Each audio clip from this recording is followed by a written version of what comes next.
Okay, so I don't really know how long this is going to be because I'm reviewing 8 episodes of a show. The new, technically 9 if you count the pilot. It's been a while since I've seen the pilot though, but okay, so I finished Hazbin Hotel, the Prime Video, series made by VipsyPop. Same creator of Helluva Boss. Originally started as an indie project. Now has its own show on Prime Video with A24. And this will contain spoilers, so just be aware. Now,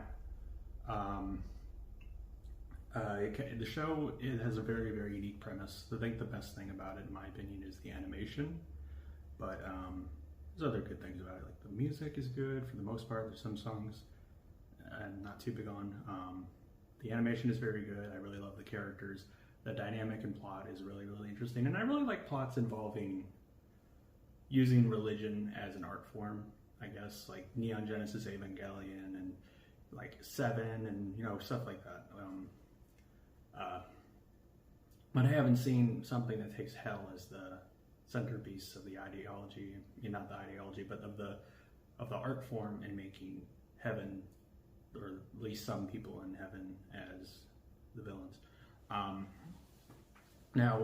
It's basically about Charlie, the main character, basically takes sinners from hell that are overpopulated. Apparently the only place they can spawn in is the Pride Ring. And she's basically has them be rehabilitated so they can enter heaven and be redeemed. And the alternative is that the angels send down things called exorcists, and they go down and they do a genocide against the sinners. And that's her alternative. The pilot kind of just has it being built. I didn't care for the pilot. I know a lot of people really, really like the pilot. I didn't think it was horrible, but I didn't really enjoy it that much. But I was looking forward to the show because I did like her series, Helluva Boss. And luckily, I think I might actually, to surprise me, I think I might prefer Hazbin Hotel over Helluva Boss. Episode 1, going into episode 1. I don't know, I kind of feel like the intro for it was pretty well thought out, but I can't help but cringe at it. I don't know, it's just, and it kind of overdid the sex jokes and all this other stuff a bit. I don't know, it's just episode 1, I really didn't care for it. I really was like, oh, they're going in this direction now. I don't know. I mean, I get the vulgarity. I mean, I guess it makes sense where it takes place. But luckily, it didn't become super excessive later on in the series, though. I mean, a few here and there. But, you know, the show isn't exactly funny. And I'm definitely not saying the show would go down as one of the greats. Like, it's not going to be a Breaking Bad. It's not going to be a Better Call Saul. It's not going to be Neon Genesis Evangelion or, you know, something like that. Some of my favorite shows. I don't know if I'd say The Boys. That's one of my favorite shows, but I'm sure other people... I'm not saying it would go in that direction.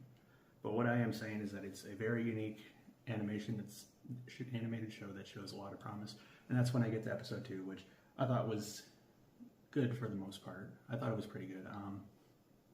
Kind of features on this character called Serpentius, who was a villain in the pilot, and he ends up eventually redeeming himself to be a hero. Or at least it seems like he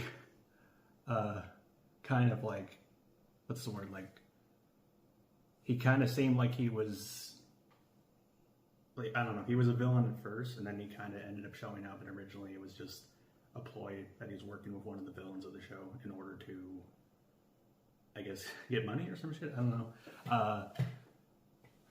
Some things I liked about it. I really like the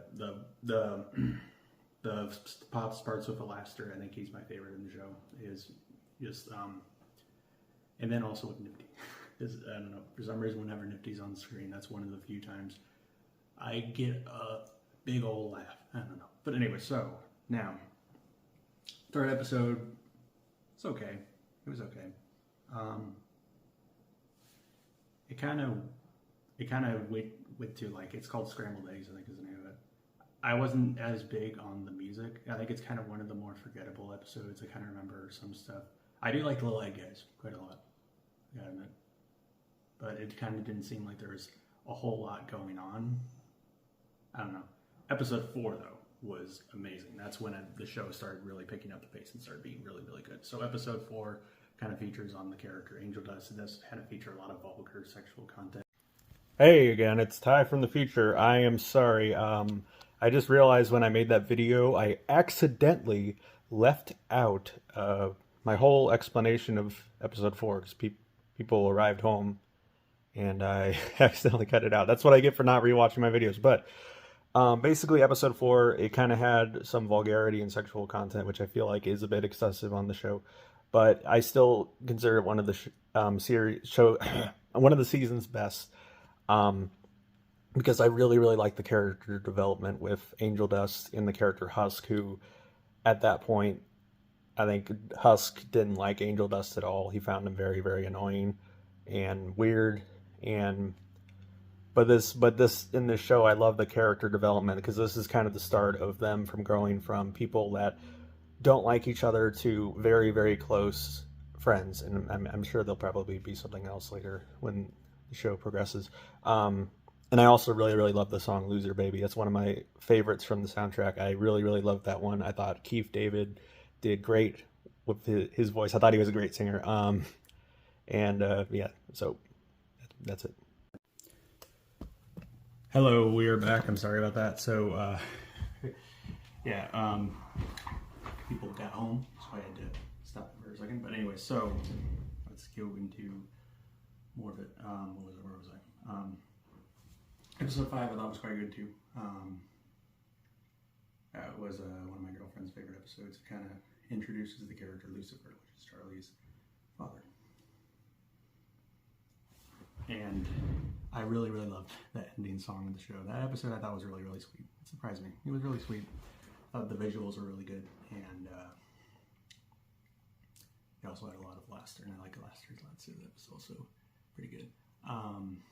Then we have episode 6, which is also quite good, and one of the more dramatic episodes in the show. It kind of features where they go to heaven, and this is a big plot twist thing I thought was really interesting, because I know it's like, some people criticize Vibsy for her writing. I thought this was actually really well thought out. Her girlfriend, Faggy, turned out to be an exorcist, which is the angels that come down and do genocide. And she basically had her eyes stabbed out and her wings cut off after she spared a young sinner. One critique I have is I feel like it would have hit harder if it just showed like Adam, which is the antagonist of the show, Adam, like kind of just one thing. Some people, I guess I gotta bring this up. One thing a lot of people brought up is that this is how you kill a premise. Is that you basically just from the start show the hotel doesn't work. That's what it kind of makes you think. Because later in the show, I'll just explain later. I won't get into that yet. So I gotta hold my horses on that. But anyway, so I feel like it would have hit harder is if it showed Adam and Lute going into her room and they say they're going to expose her on something, and she's like, she knows what they're talking about, and then later it shows that she was an exorcist. I think that would have hit harder if, I don't know, I feel like that would have, and I would have been like, whoa. I mean, it was kind of like that, but it would have been more exaggerated, I guess. I thought that episode was quite good. It also has a side story with Angel Dust that shows he's really, really redeeming himself, and then the character Serpentius apparently likes this character with one eye called Cherry Bomb, who has like an Australian accent or something. Episode 7 I thought was quite good as well. It seems like in the episode it kind of features more on with Charlie and Alastair, kind of where they're trying to get people to they go to this cannibal thing to fight the exorcists or something, because they know how they can be killed, which is by their own weapons. Now it kind of seems like it kind of has Charlie kind of being upset over at Faggy for lying to her for so long, but eventually she goes up to it and forgives her once they get everyone back. And the music I thought was really good. I really liked the song they played near the end. And this is actually probably one of the episodes that I felt actually was kind of funny. And then the final episode, this is kind of where I actually kind of thought maybe I do like this more than Helluva Boss, is the final episode had amazing animation, great fight scenes, very, very good plot points, some great voice acting, and just and some of the best music in the series so far, and some really sweet scenes. Like there's a scene where Baggy and Charlie make up and they kiss for the first time in the show. I'm sure they've done it before, but in the show, on screen, you know what I mean. One thing I thought was really interesting is also Sir Pentious ends up redeeming himself because he's tries to sacrifice him to save everyone else, and he's killed by Adam. And it kind of near the end of the show, it shows he goes into heaven. So that shows the hotel does work. Everyone doubted it and said it's not going to work. And that's one thing they really did a good job of making you think that's what it's going to be, and it's not what it's going to be because it does work. It shows that her hotel does work. And then one last thing about it. Adam ends up dying. He's stabbed to death by Nifty, which I think is really interesting because then that character Loot. This is one thing that has me thinking. That character Loot, that is she goes over to Adam, is very concerned about him, and he shows the biggest thing of humanity he's shown is he goes and smiles at Luke, which kind of, in my opinion, I feel like this is probably hinted that they have some sort of romantic relationship, I would think, and it would make sense if they do. But that's the whole show. I thought the final episode was absolutely incredible. I thoroughly enjoyed it. I was shocked how good episode 8 was. They did an amazing job on that. The music was good. The voice acting was great. The animation, the visuals, the action scenes, it was just so good. I was very, very thoroughly impressed with episode 8. One plot point I think would be really interesting, and I kind of hope this happens. I've seen people theorizing that Adam will be sent to hell as a sinner, which I feel like is very likely they do. It'd be really interesting that Sir Pentious is sent to heaven and Adam is sent to hell. I would assume the only reason he's in heaven is because he's the first human born. But one thing I think would be really interesting is if Adam goes to the hotel as a sinner and claiming he wants to be redeemed, and everyone rejects him except for Charlie. And this kind of starts out as something where Adam simply only wants to be there to be redeemed, and I think it probably doesn't touch on it too much. I think it's just a suspicion of a lot. But after meeting everyone, getting to know everyone, he actually does end up redeeming himself. And Lute seems to be the new commander. I think it would be really interesting if she did an attack again, but Adam came in and stepped in and told her to stop or something, and then, I don't know, maybe there'd be a sweet scene where he expressed his love for her or something like that. And then she betrays Adam and stabs him for being a traitor or something. And then, I don't know, and then maybe Adam tries to sacrifice himself, or maybe they wouldn't do that. That would be kind of dumb. But Adam basically gets sent to heaven again after that. And then after that, he would probably talk to the exorcist and tell them to stop the exterminations, and Charlie's redemption thing works, and they don't need to do the extermination thing.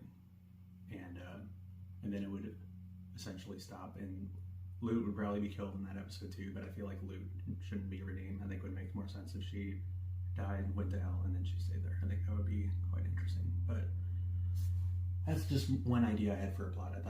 I thought that would be cool if they did an episode like that. But anyways, that's about it. This is kind of a different thing. I can understand why some people might not like the show. It's probably not for everyone.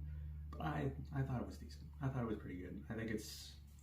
I felt like it's one that I wanted to review. And the main reason why is I reviewed this one and not something like The Boys or Breaking Bad or Better Call Saul, which I think are better shows, is mainly because I like this, my girlfriend likes this, and then also a good friend of mine in real life likes it, and also a friend of the stream, Rudy, likes it as well. So that's why I reviewed this one. Thank you guys for watching. Bye.